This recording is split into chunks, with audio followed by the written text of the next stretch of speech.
All right, friends, this is Donnie and Sandra, and we are going to go through another ghost story coming out of Watauga County, North Carolina.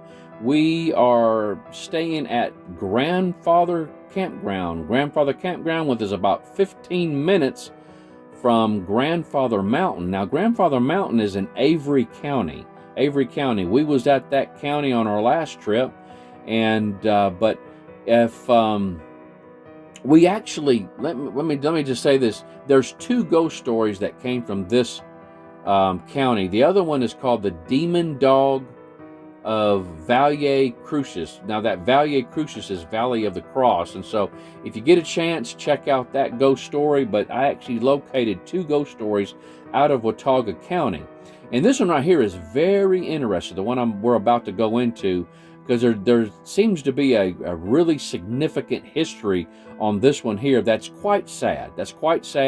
And so, but I am not here. Let me just give some what's the word? Disclaimer. A disclaimer.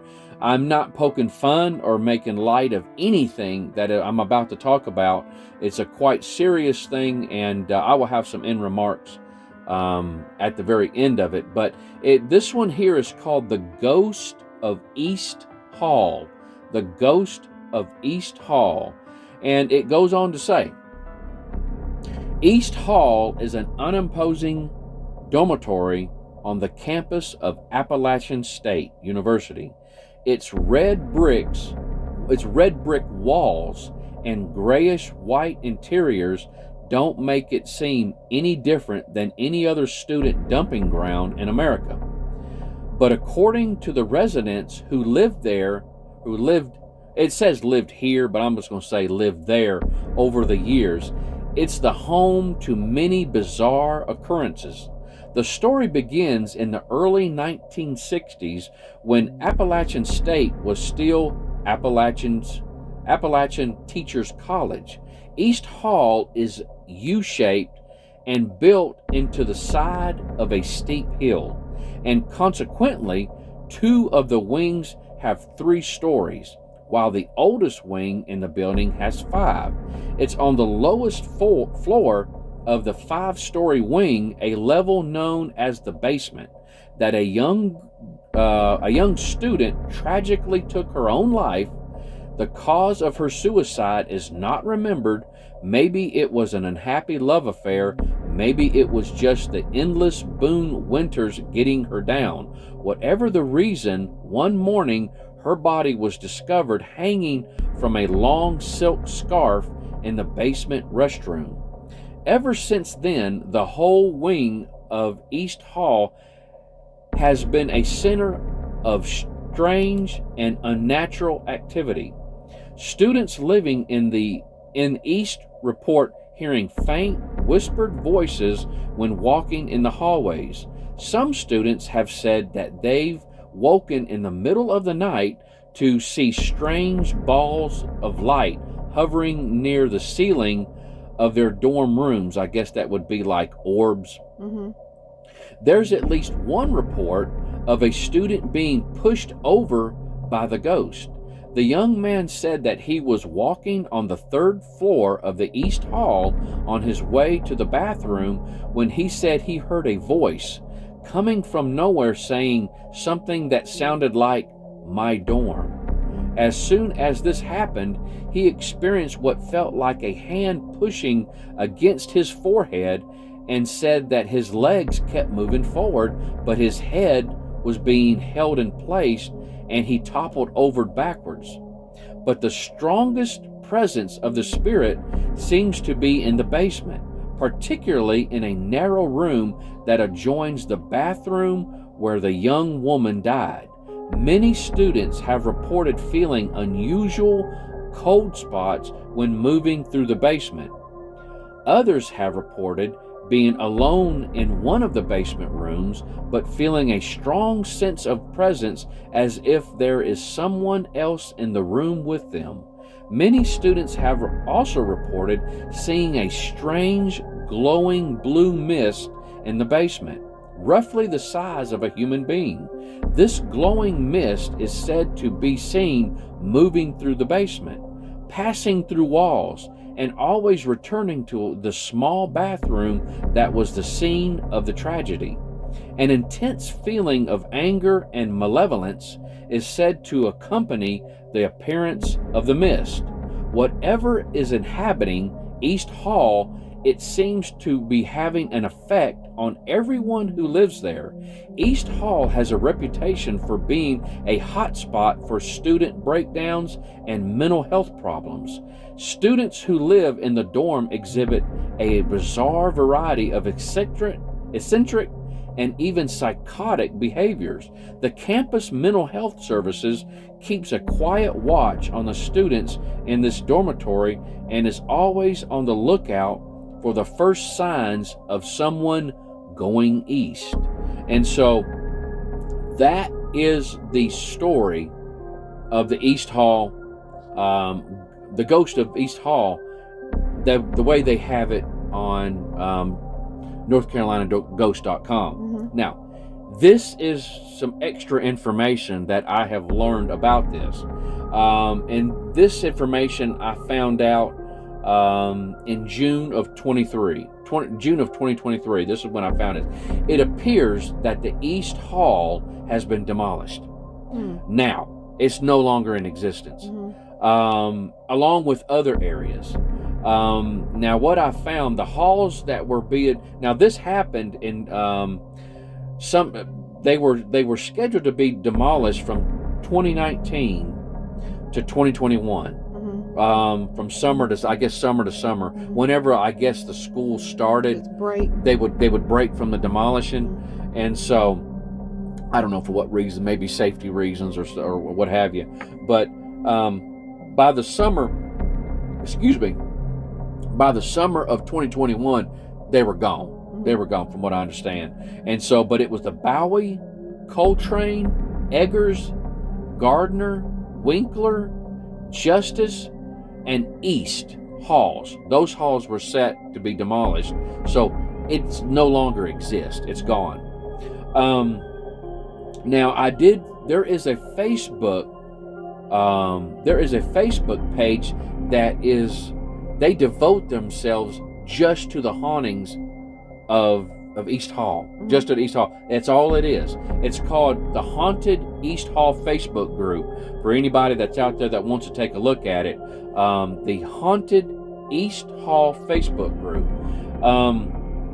Now, from a post that was made from a guy who really pours his heart into it, he stated that no documentation, I'm looking at my notes here, no documentation has been shown that the girl who hanged herself in the basement did actually happen.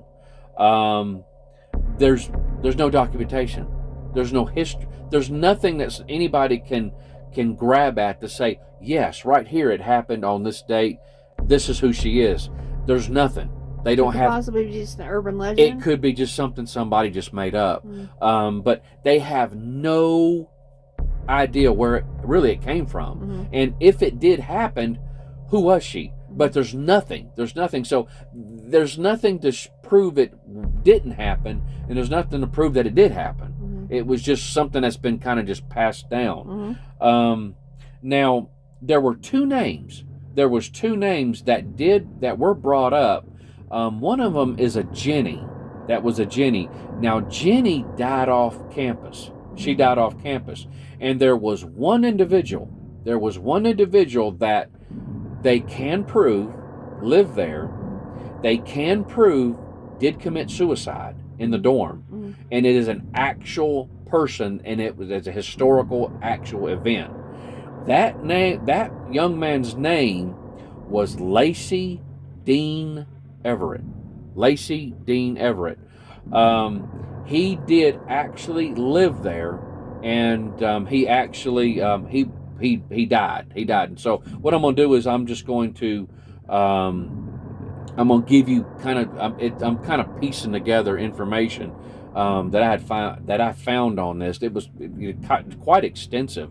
That when you go into Lacey Dean Everett, I mean, there's actually pictures of him online. And when did he end his life? Well, we're going to go through that. We're going to go through that. Now, the ghost of Jenny, now this is what the residents are reporting. The ghost of Jenny has roamed the halls and haunted Old East Residence Hall at Appalachian State University for 41 years. For 41 years. Her male counterpart, Dean, has been there for 43 years. She died off campus, of course. He died in his dorm room.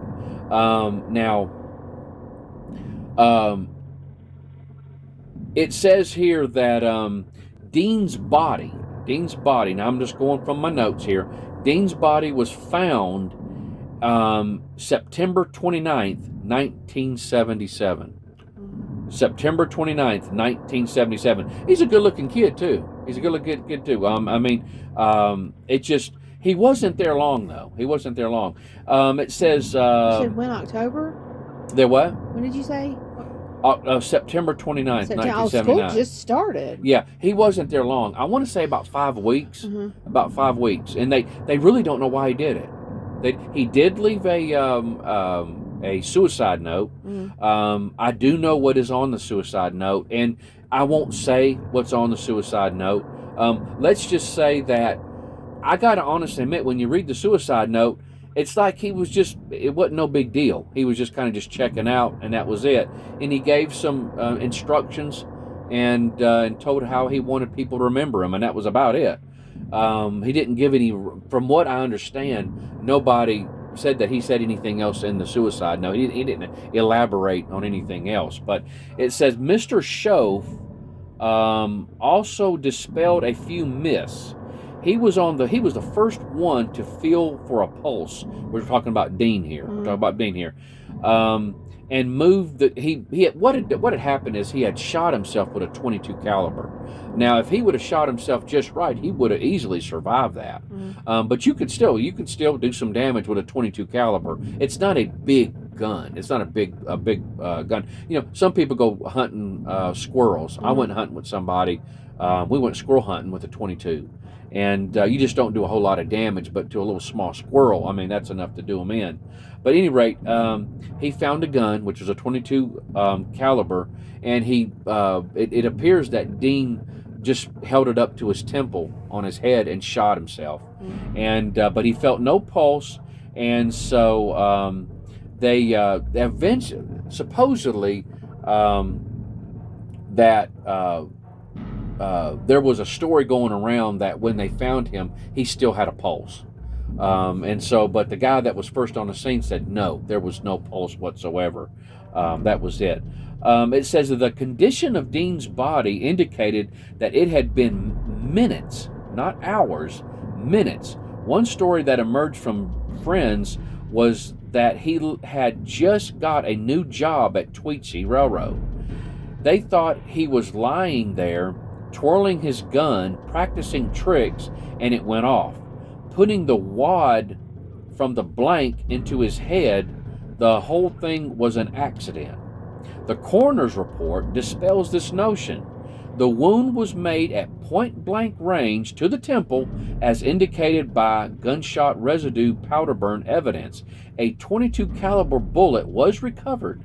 Thru-N-C Railroad actors used 44 and 45 revolver prop weapons, not live ammo. Further, the State Bureau of Investigation indicated suicide. County medical examiner stated that it had all the earmarks of a suicide. And it says, thanks to Mr. Show for talking to me. This was a guy who actually wrote a book about it, and he knew about Lacey Dean Everett. Michael Renegar, this is that actual guy he's really involved into the history of it. A former Appalachian State student, has always been interested in the paranormal.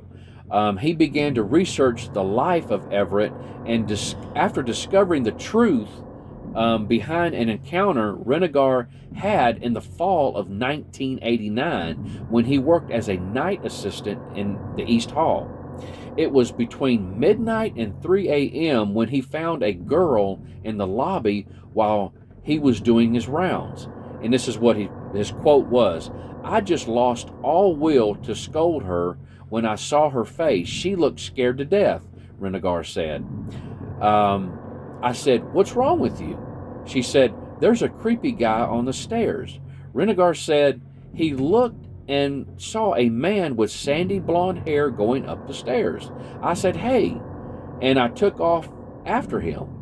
Renegar said, by the time he turned on the first floor, I was like 2 steps behind him, and when I came on the first floor, he was gone. 20 years later, Renegar said he found out about Everett's death. He found out about him. He researched the high school Everett attended and called the school for a yearbook photo. As the picture is forming on my computer, this is what Renegar's saying, I about fall out of my chair because I recognize instantly the guy that I saw that night in 1989 on the stairwell. Renegar said, "I will never forget it because I saw his face." And so what he said is that